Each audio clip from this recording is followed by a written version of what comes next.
Welcome to the Bend Don't Break podcast. We are powered by The Source Weekly, Bend's locally owned newspaper. This podcast is our eddy in the rushing waters of local journalism. We are glad that you're taking some of your time to listen to us chat with the people who shape our local community.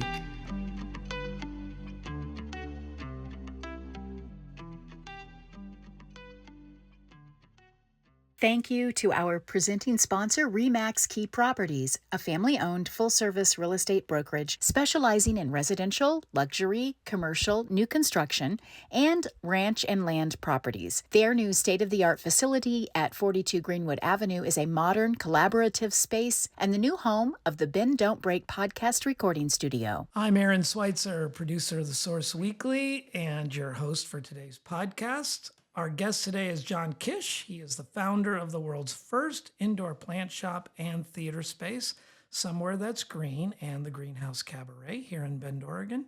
Central District, STG, that's short for Somewhere That's Green. Yes. is proclaimed as one of the most interesting retail experiences on the West Coast and one of the prettiest plant shops in Oregon. Also wins our best of category, so throw that in as well. Yeah. What was a 10-year dream became reality for John in 2018 when he made the jump, became self-employed. He is a horticulturist and musical theater actor by trade, found a home in Bend in December of 2014. He is also one of the most prominent queer business owners in town and is pioneering community evolution through acceptance, creativity, and education. John, thanks for joining us. Of course. Thanks for having me. So how many years have you won the best plant shop?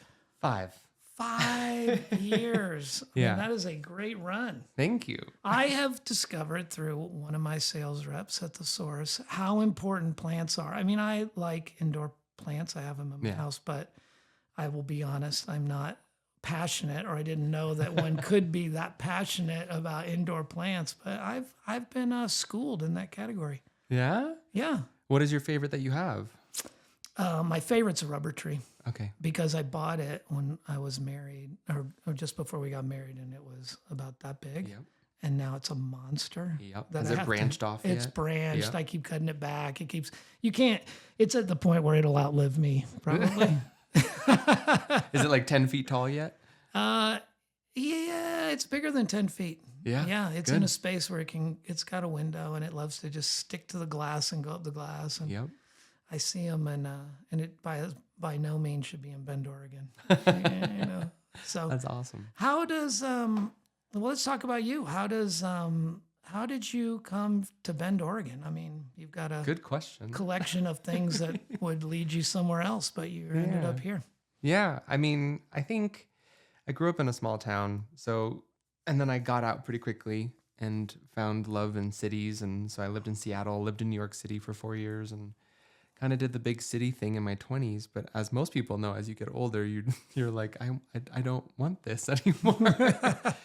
So I was seeking a smaller city, and I always loved the West Coast because I was raised on the West Coast. Philomath.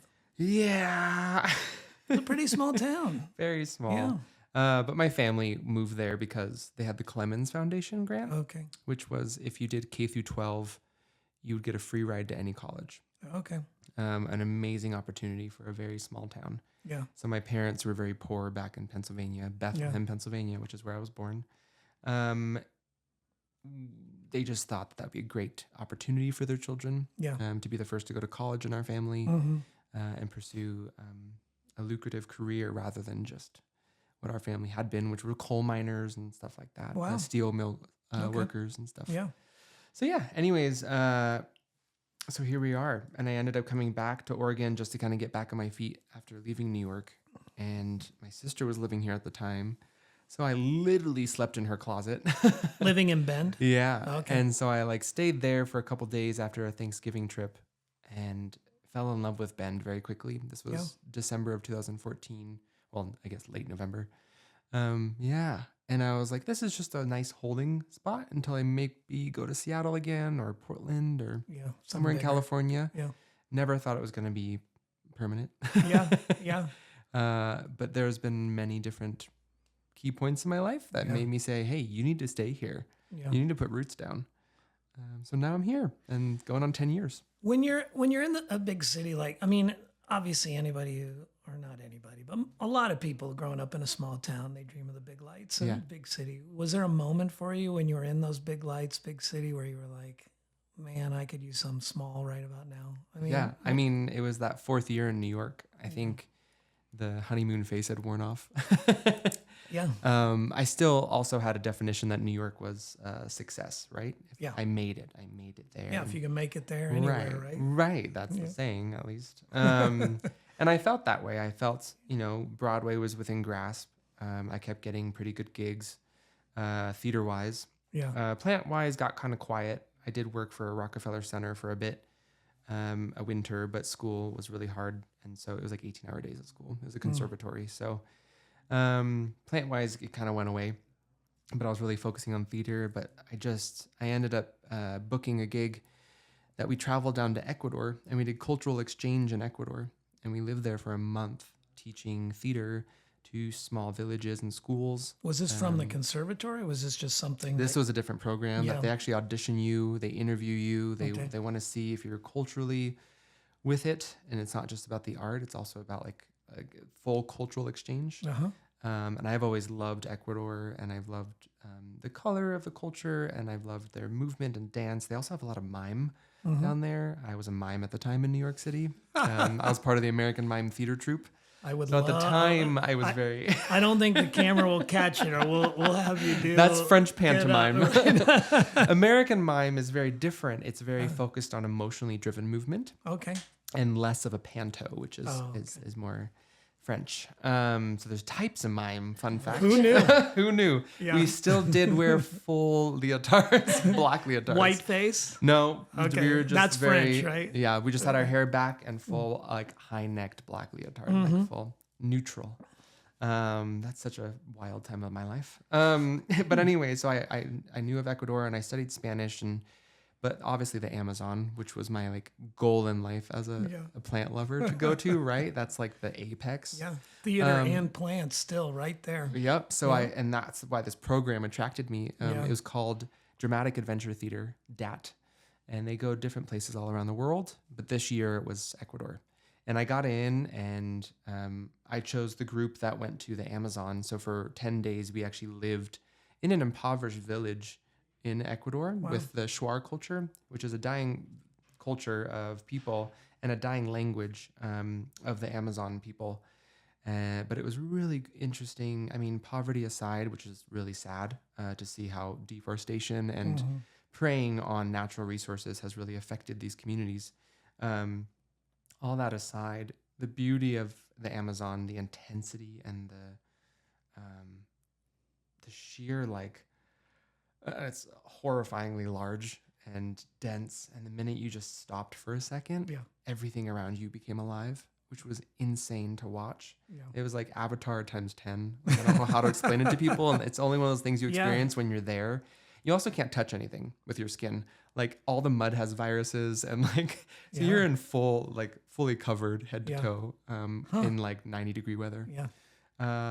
And Because everything's alive. everything's alive. The air smells like orchids. Everything is insanely wild. It was beautiful. So that rekindled my love and reminded me to surround myself with nature.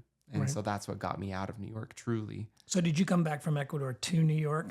Mm-hmm. So you went from all that life to all that death, just concrete. And I just remember there's a Pier I, which is one of the piers that go out into the water. I just remember running out there the night after I got back and just crying, staring at the skyline. It was so poetic and oh gosh. Dramatic. I used to live my own sitcom in my head.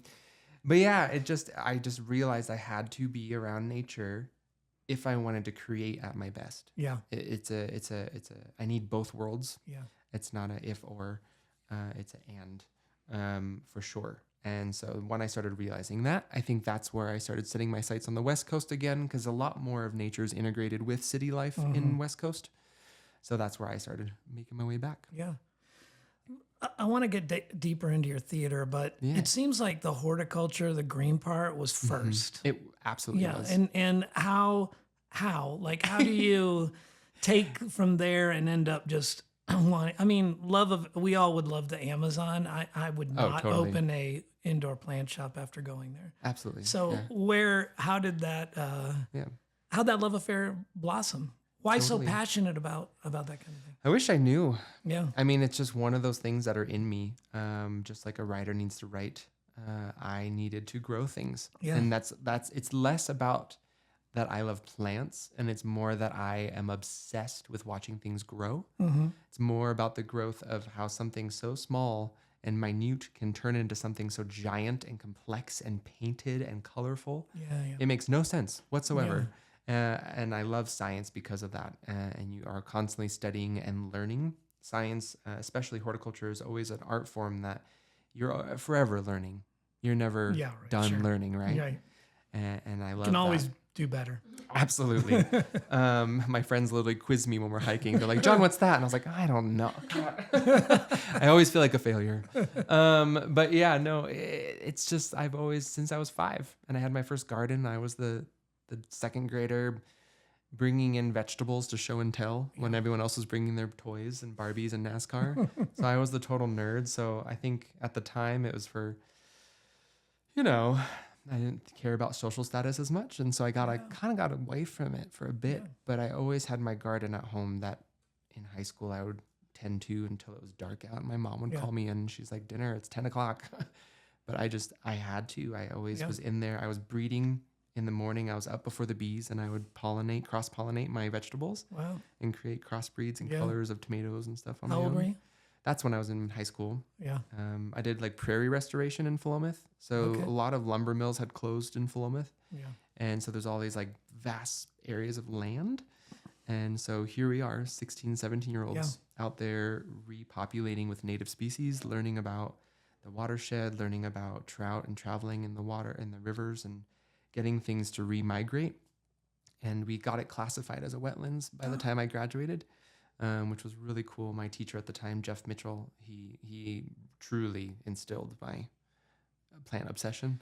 And being a horticulturalist, I mean, that's an educate. I mean, there's an education behind it. Were you taking classes? I mean, or was this just a passion that you learned more and more through doing, or? Yeah, both. Yeah. And what was the education like? I mean, because I'm sure there's people who are listening like, that's me too. Yeah. But all I do is plant my garden. Totally. I mean, luckily Philomath is Sasquatch land, so you're very heavily forested.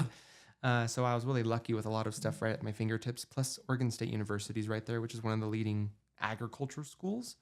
Even though I didn't want to go to school in my hometown, it was still one of the best educations out there for horticulture. I don't know. I think it was a little bit of everything, My teacher, Jeff, he would literally call me up on weekends and he's just like, what are you doing? And I was like, literally nothing right now. I was playing my clarinet at the time. I thought I was going to go into music and become like a professional clarinetist and like a music teacher. But that dream changed. He would take me out and we'd go to like old growth forest down in like Yachats area. Wow. And we would set up like pitfall traps and we would catch different bugs and we'd go spotting owl, not hunting, they're endangered, spotting owl, like bird calling, trying to find them. And we would just do all these things and he would quiz me on all the trees and it just was a constant immersion. We would also hold like science camps throughout the summer called Science, Music, and Marshmallows. So there'd be like a band playing and then there'd be like a National Geographic photographer talk for like 2 hours. And then we'd have like campfires and marshmallows afterwards. And I just helped him put that on every summer. Wow. So it was a constant immersion, right? And then in high school too, we created the advanced botany program. We were like the first like four of us that did it. And we got our own greenhouse and everything. And then same thing in college. I got into college and I had already done everything the first 3 years of horticulture. So I ended up advancing pretty quickly and doing a lot of extra things. I worked in the greenhouses at Oregon State with like grafting and growing and virus infiltration and all this stuff for wine grapes. So I did a lot of botany at the time while I was getting my horticulture degree. It's just always been a part of my life. Well, I'm always curious about it's one thing if you enjoy it. It's another thing like for you and the way you're describing it is like, there's a passion there. You're up off the couch. The guy called, you didn't go, no, man, not today. I got there's some good on TV Yeah. or, I'm going to weed. I'm going to stay here and weed. But it sounds Literally. like there was that energy vitality that, Yeah. My first job when I was 15, my first real job besides babysitting and stuff was at a Green Gable Gardens in Philomath. And it's a big like wedding event space and garden. yeah. And so I was like their main little helper, and I would like cut flowers in the morning for the weddings, and then I would help set up the weddings, and then Yeah. I would maintain the gardens and the roses and everything. And I loved it, Yeah. truly. So with all this, seems like a pretty full plate. There was theater. There was like, Yeah. where'd that wedge, and how does that get you? Because it must have been the theater that pulled you to New York. Absolutely. Not the horticulture. No, and literally. it's turning your back on something that you were It's true. pretty fired up about for a Yeah. long time. Well, and people don't get it because they're like, you are what? You don't have more than one passion. It's been really funny. But that's been my whole life. I love the city, but I love a cabin in the woods. Yeah. I love horticulture, but I love theater. Yeah. I think theater for me was so removed my whole growing up for 18 years, K through 12. It was so focused on, as a millennial generation, we were pushed to be successful and work hard and get a job that's lucrative and get that straight A and everything. And I was that person. I was in like 40 clubs and I was president of ASB and all that stuff. I was that kid. But I did that to fit in because I was a closeted gay man at the time. And so I did a lot of stuff that was survival based. And so I think with that, I kind of hid a lot of my artistic endeavors because at the time in Philomath, art wasn't really like, it was kind of frowned upon. It was like the Doesn't seem weirdos. like an arty and- community. No, it's not. It's very like conservative and logging focused. Right. Honestly, that was the history of it, right? Which is great. But for someone like me who was very colorful, and that's not because I'm queer, but just because I had to create. Yeah. And again, I like growing, right? That's creating. It was hard for me. So I think getting out into college, I chose what was known. Yeah. And then I started exploring. Were you other doing theater in options. college? So that's when I started. Okay. And I started dabbling in community theater, and I did a couple productions, Music Man. Little Shop of Horrors. Yes, with the plant. that was my You first got it. role singing. I did Seymour. Yep. I did a couple productions in Albany, Oregon, and that kind of instilled that. So then I started teaching myself how to sing, and because I was always told I couldn't sing, and I started putting myself in dance classes and ballet. I was literally dancing with like 8-year-old little girls, and I was the 19, 20-year-old man just in the corner being really bad at it. But I had a goal and I had a mission to catch up Yeah. from all the years that I missed doing the stuff I've always wanted to do. And I just threw myself into the fire, So upon graduating Oregon State with my degree, I was offered like full management positions with major salaries at multiple nurseries around Oregon. Okay. And it was amazing. Well, I got to believe Oregon's a place where you can pull down major salaries for that kind of thing. Well, That's- and I was well spoken, which Yeah. I'm sorry. You're not going to meet a lot of agricultural kids coming out of college that are well spoken. Right. And so I think for them it was like, oh great, he can represent us, he can do this, he can talk, he can have the meetings, he can do that stuff, Yeah, the yeah. people stuff. And I loved that. But I had other things, and I had just gotten accepted into all 3 schools that I applied to for theater. And so upon like them gifting me this job, I was like, actually, I'm going to New York. And I'm everyone's going to push face just something that like, makes very little money Little- and has little hope of success, but I'm Yep. going. It's one of those moments where you just pursue a dream. Yeah. And so I think that's where theater is more of like a dream and a hobby turned career. Whereas like plants that's just like my blood. Yeah. Right. I have to do that. Right. And it grounds me. Theater is not very grounding. Theater is Yeah. a lot. And I need both worlds. Yeah. So yeah. Well, the conservatory in New York, I mean, maybe just speak a little bit to that because, we also don't get a lot of people who have studied at conservatory in New York and then come and do local theater here. In That Bend. also is a convoluted line to, Yeah. to get here. So It was great though, because the reason I loved Bend is because it was so talented for what it was. And that's what I also fell in love with the theater community here. yeah. But yeah, the conservatory, Circle in the Square Theater School, it's the only school out of a Broadway theater. So the Circle in the Square is the theater in the round on Broadway. So it's right next to the Gershwin, which is Wicked. Wicked's been there for like 20 years. But Circle in the Square is a great Broadway theater, and in the basement with no windows is where the school resides. I used to call it the insane asylum. And we would just have class for, like I said, 18-hour days. It was long days of rehearsal and scene work. And then 4 blocks up, we also had a dance studio that we'd run to. It felt like, what's that dance movie? Was it Fame? No. Anyways, we're just running to our dance class with our bags, and then we're in our sweats, and then we dance for 4 hours, and then we run back to class and do Shakespeare, and truly living like the artist dream. Yeah. But Circle in the Square was amazing because it's known for getting those people that are often not able to pursue something like art. Okay.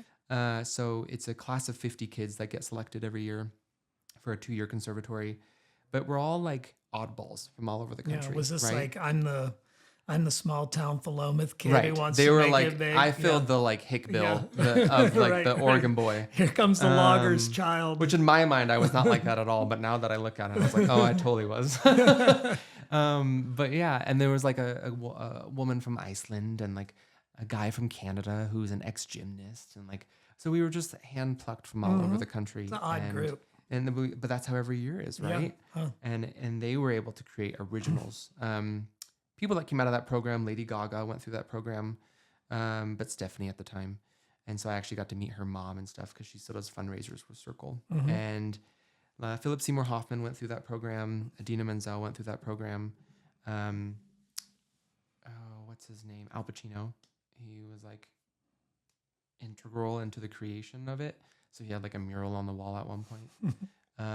But a lot of like old school dramatic actors from like the 60s and 70s. And they feel like if they grab some of these quirky people from these interesting, unusual backgrounds, then that makes for good theater. Right. Yeah. Because I think they were much more about the raw method acting experience, and you only get that from the quirky oddballs, right?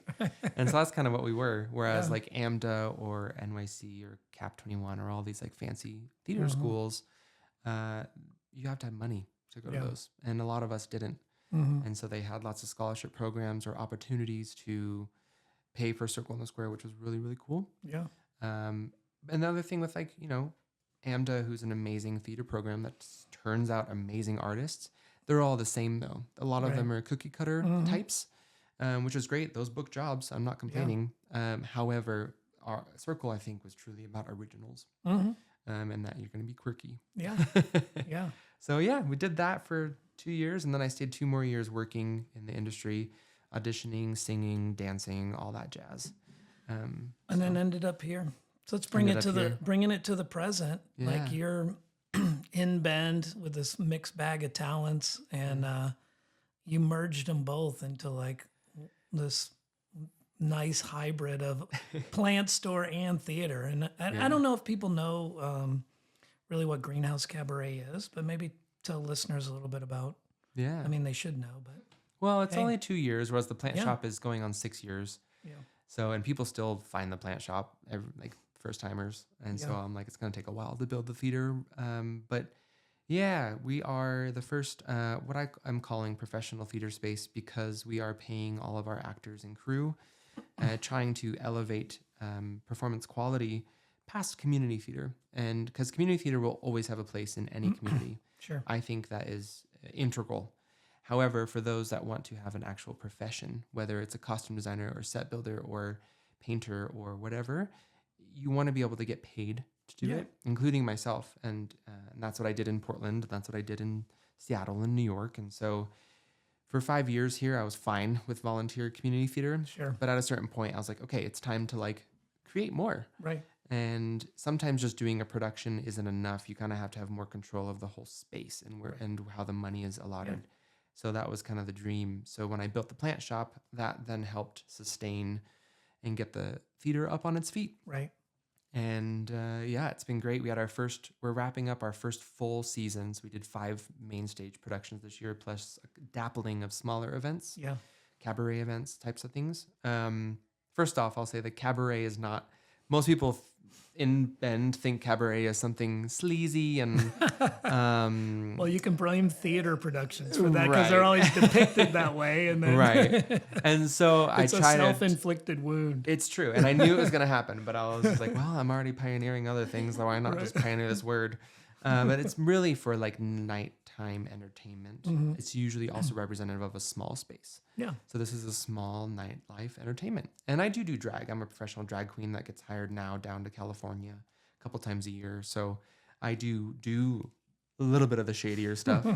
But yeah, so I think it's been really amazing seeing the community embrace. And it's nuts too. The audience members that I have are not a lot of the people that I saw when I did community theater in Bend. Okay. It's a whole different and younger demographic.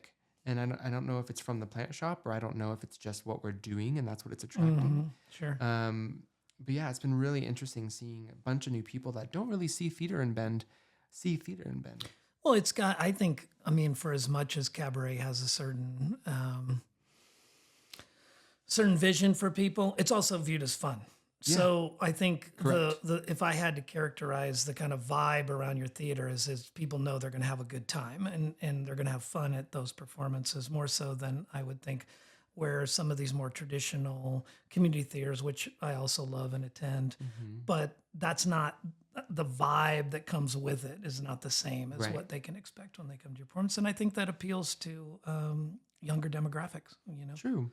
Thanks. Yeah. No, we're always just trying to push the envelope and what can we create? What can we, because I don't like, especially with non-ec productions, which is what we still are. We can't house equity union because we don't have like showers. We don't have all the proper regulations and stuff. So we couldn't even apply. And I think we're too small anyways, as far as seating goes. But I think what we're trying to do is really show that there's different ways of doing art, right? Yeah. And it's just like painting. It's like Yeah. everyone's painting with acrylics, but all of a sudden I'm like, I want to paint with oils. And that's just basically how it is. And Yeah. that's how you have to think about it. And it's so all art is valid, right? And so I think we are just trying to be an experience from the minute you walk in with our lobby and how it's decorated and our bathroom, which is blacklight. So everything's an experience that elevates it. And then you see a show that truly moves you. And a lot of people are like, I forgot I was watching a show. I was sucked into it. I was like fully immersed. Like, that's amazing. And I'm like, that's theater for me. Right. That's what theater should do. Yeah. And oftentimes it doesn't. But if people are truly living in the circumstances, you as an audience member should be exchanging that energy and you should be sucked into it so that you forget your own life. Yeah. And that's what it is, true escapism. Yeah. Great. And so whether it's a musical or a drama, I'm trying to show people that like everything we do is elevated and different. Yeah. You never know what to expect.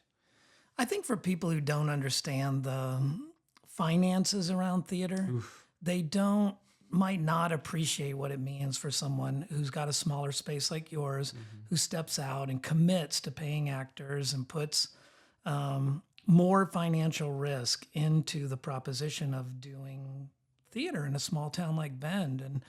And you've been successful at it.